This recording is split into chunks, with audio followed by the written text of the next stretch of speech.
말씀을 전하도록 하겠습니다. 우리 앞으로 보시고 말씀의 제목을 같이 한번 읽겠습니다. 보이시죠? 시작. 어제의 은혜를 기억하십시오. 아멘. 어제의 은혜를 기억하십시오라는 제목으로 말씀 전하도록 하겠습니다. 우리 앞뒤 잡아보시고 우리 마음을 담아서 축복하며 인사합시다. 사랑합니다. 축복합니다.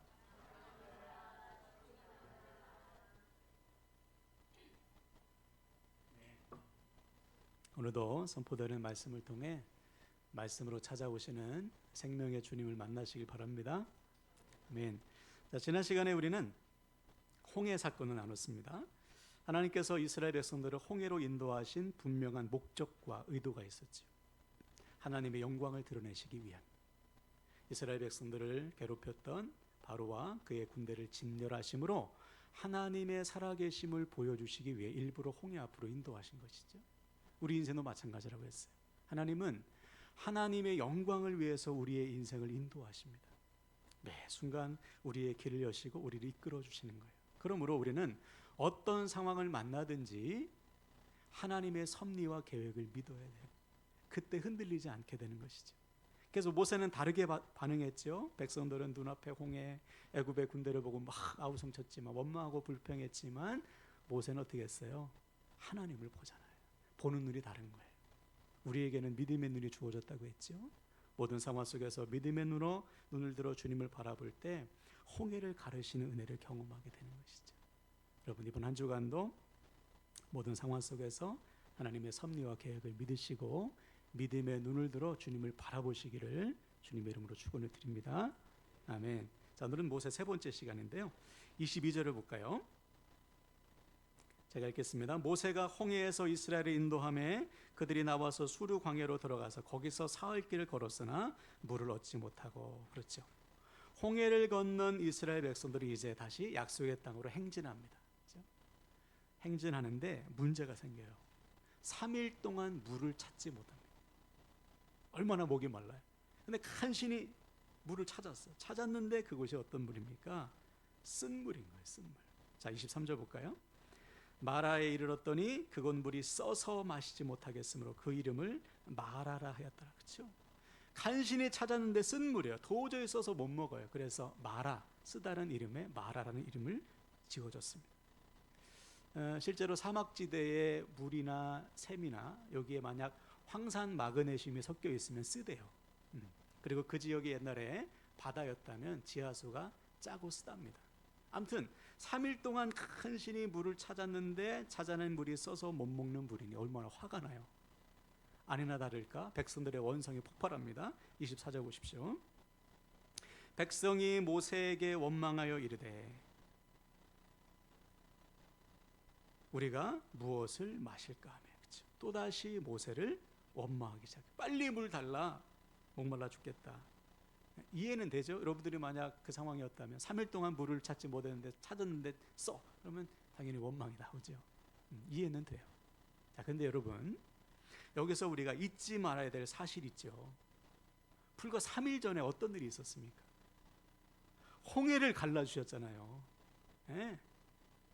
3일밖에 안 지났어요. 작심삼일이라는 말이 생각나요.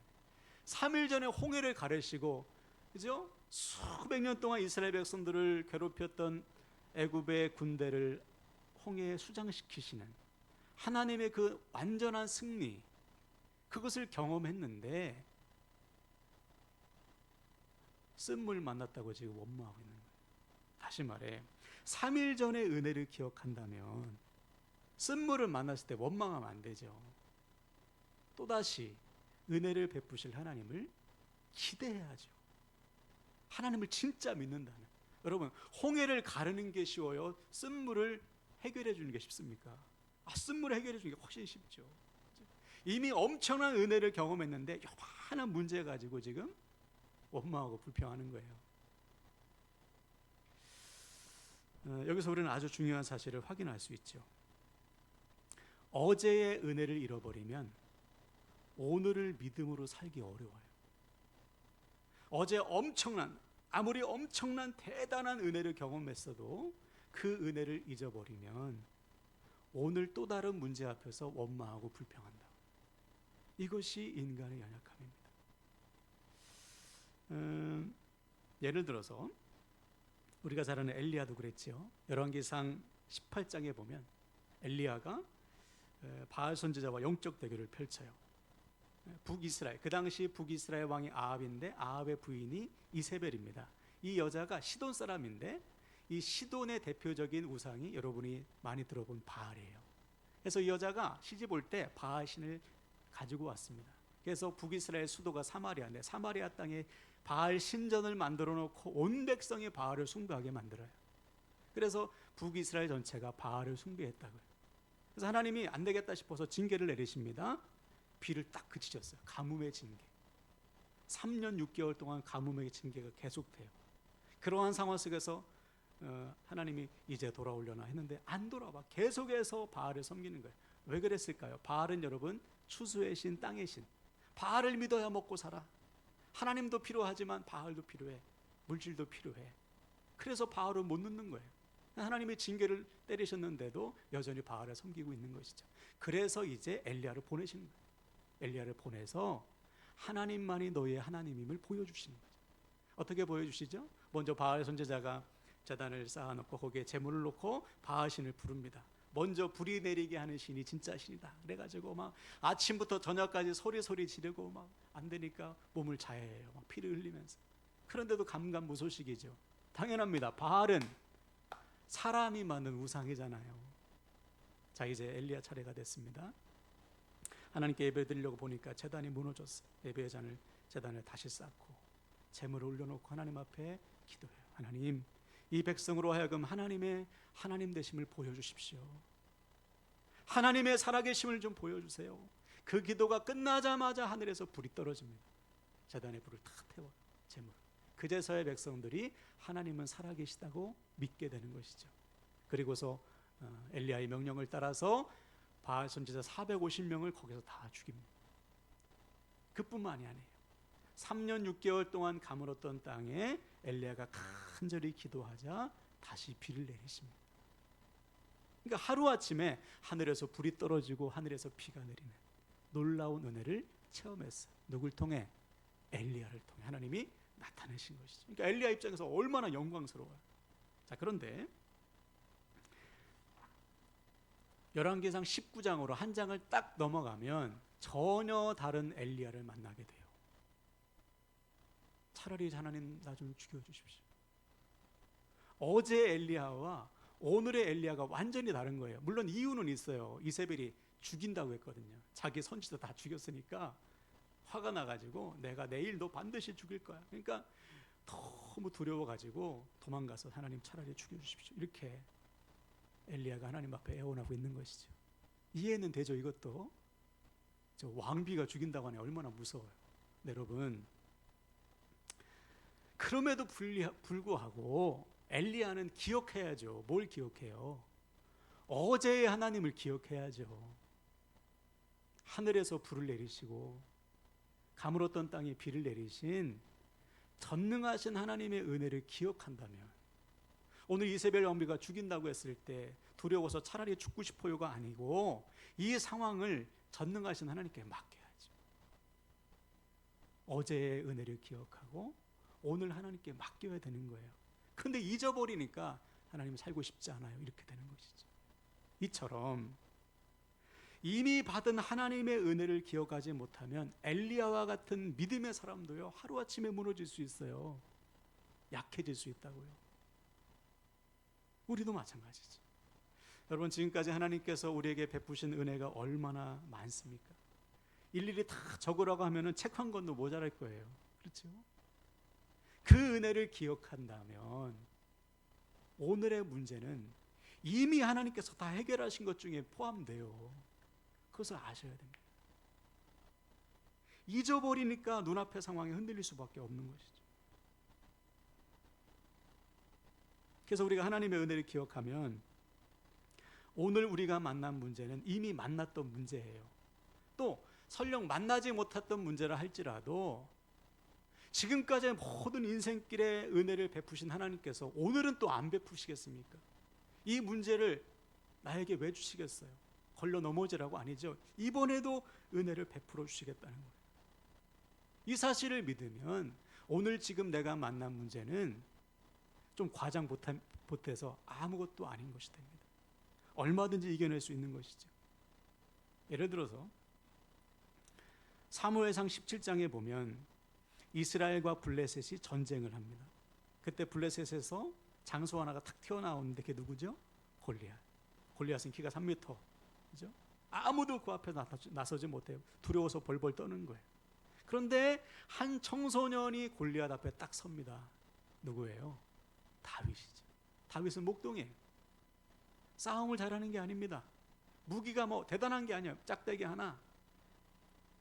맹수가 오면 또 쫓치는 물매. 두 가지밖에 없어요. 짝대기랑 물매.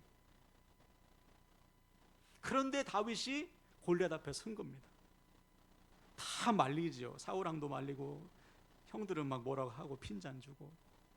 근데 이때 다윗이 뭐라고 고백한지 아세요? 이렇게 고백합니다. 사무엘상 17장 37절. 자, 한번 선포 한번 읽어볼까요? 시작.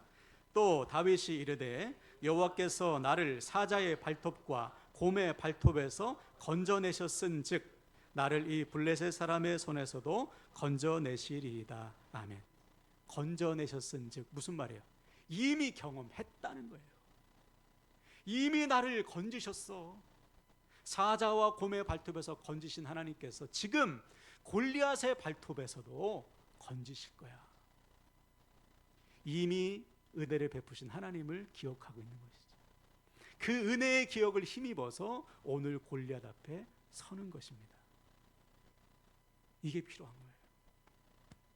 어제의 은혜를 기억할 때 오늘을 믿음으로 살 수 있다. 그래서 어떻게 했죠? 다윗이 물매를 던집니다. 달려가면서 탁 던지니까요. 그 돌이 골리앗의 이마 정중앙에 탁 박혔어요. 이게 가능해요, 여러분? 돌을 아무리 세게 던진들 맞고 튕겨 나오죠. 어떻게 박혀요? 더군다나 성경에 보면 그 돌은 매끄러운 돌이라고 기록하고 있어요. 뾰족한 돌도 아니에요. 뾰족한 돌은 그래도 이게 세모나게 딱 박혀가지고 그럴 수 있겠다 했는데 매끈한 돌이 박힌다는 것은 하나님께서 역사하신 것이죠. 다시 말해 어제의 하나님을 기억하여 오늘을 사니까 또 다른 기적을 베풀어 주신 거예요. 이것이 믿음의 삶이 돼야 돼요. 어제 은혜 다 까먹고 오늘 벌벌 떠는 인생 그거 하지 말고, 그거 반복하지 말고, 어제 한 번이라도 은혜 경험했으면 오늘 그냥 믿음으로 사는 거예요. 순종해 보는 것입니다. 그때 또 다른 은혜를 경험하는 거예요. 그때 간증할 수 있게 되는 것이죠.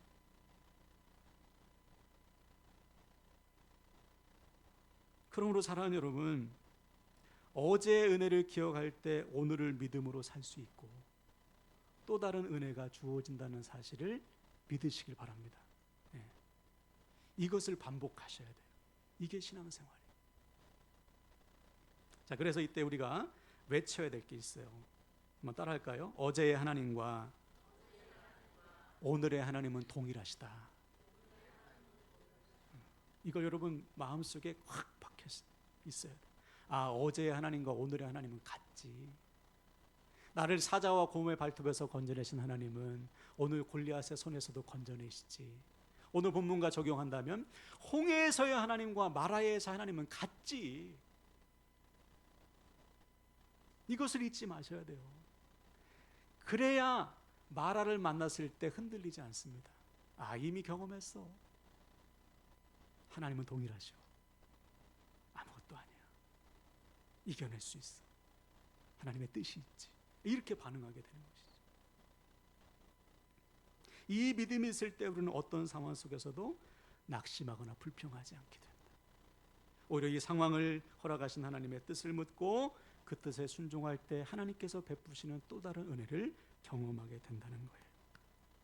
그러므로 사랑하는 여러분, 인생의 마라를 만났을 때 오늘 본문의 백성들처럼 반응해서는 안 됩니다. 다르게 반응해야죠. 물이 쓰다고 원망하고 불평할 것이 아니고요, 쓴 물을 만나게 하신 하나님의 뜻을 묻는 거예요. 더 나아가 이 쓴 물을 통해 새로운 일을 행하실 하나님을 기대하는 거예요. 그 하나님께 더 가까이 나아가시기를 주님의 이름으로 부탁을 드립니다. 자, 그래서 지금 우리에게 필요한 것은 또 다른 은혜가 아니에요. 또 다른 기적이 필요한 게 아닙니다. 하나님, 홍해 한 번만 더 갈라주시면 제가 믿을게요. 이거 믿음이 아닐 수 있어요. 물론 우리는 매순간 하나님의 은혜로 살죠. 자녀된 우리가 아버지 하나님께 기적을 원하는 것은 뭐 당연해요. 그러나 기적만을 구한다면 그건 믿음 아니에요. 예를 들어 이스라엘 백성들은 이미 10번의 재앙을 경험했습니다. 홍해까지 하면 11번을 경험했어요. 10번의 재앙 중에 털끝 하나 상하지 않았죠. 홍해를 마른 땅으로 건너고 애굽의 군대를 수장시키신 하나님의 놀라운 구원을 이미 경험했죠. 11번을 경험했다고요. 그런데도 안 믿는 거예요. 그 믿음 아닌 것이죠. 하나님을 믿는다면 첫 번째 재앙만 경험해도 하나님은 살아계시는 거예요. 그렇게 믿어요. 그게 진짜 믿음이지. 하나님, 홍해 한 번만 더 갈라주시면 제가 확실히 믿겠습니다. 그건 하나님 믿는 게 아니에요. 다시 말해, 불과 3일 전에 은혜를 경험했는데 무슨 은혜가 또 필요해요? 무슨 기적이 또 필요합니까? 이미 베풀어 주신 은혜로 충분한 거예요. 그러므로 또 다른 은혜를 구할 것이 아니고 이미 베풀어 주신 은혜를 기억해야 돼요. 다시 말해, 은혜보다 은혜를 베풀어 주신 하나님을 찾아야 된다고요. 주객이 전도되면 안 돼요. 하나님을 찾아야지. 왜 은혜를 구하고 있어요? 하나님을 붙들고 신뢰해야지.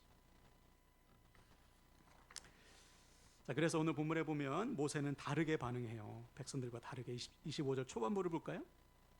25절 처음 부분. 모세가 여호와께 뭐 했어요? 부르짖었더니 그렇죠. 모세는 원망하는 대신에 뭐 했습니까? 기도했어요. 홍해를 가르신 하나님께서 왜 우리에게 쓴물을 주셨을까? 그동안 나에게 엄청난 은혜를 베풀어 주신 하나님께서 왜 오늘 나에게 고통을 주실까? 원망하는 대신 하나님의 뜻을 물었다고요. 이것이 하나님의 은혜를 기억하는 자의 반응이에요. 나를 사랑하시는 하나님께서 왜 나에게 고통을 주셨지? 하나님의 뜻을 묻는 거예요. 이게 은혜를 기억하는 거예요. 자, 그래서 이때 하나님이 응답하십니다. 자, 25절 26절 다 함께 눈으로 보세요. 제가 읽겠습니다. 모세가 여호와께 부르짖었더니 여호와께서 그에게 한 나무를 가리키시니 그가 물에 던지니 물이 달게 되었더라. 거기서 여호와께서 그들을 위하여 법도와 율례를 정하시고 그들을 시험하실세.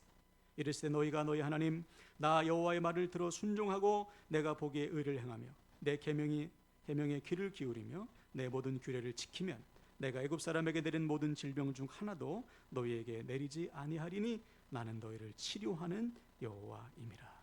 아멘. 하나님께 기도했더니 알려주셔요. 왜 마라로 인도하셨는지. 두 가지 이유입니다. 첫 번째, 쓴 물을 단물로 바꾸어 주신대요. 다시 말해, 우리 인생의 모든 고통과 아픔과 실패를 치유하시는 분은 하나님이시다. 이걸 알려주는 거예요. 나는 너희를 치유하는 여호와임이라.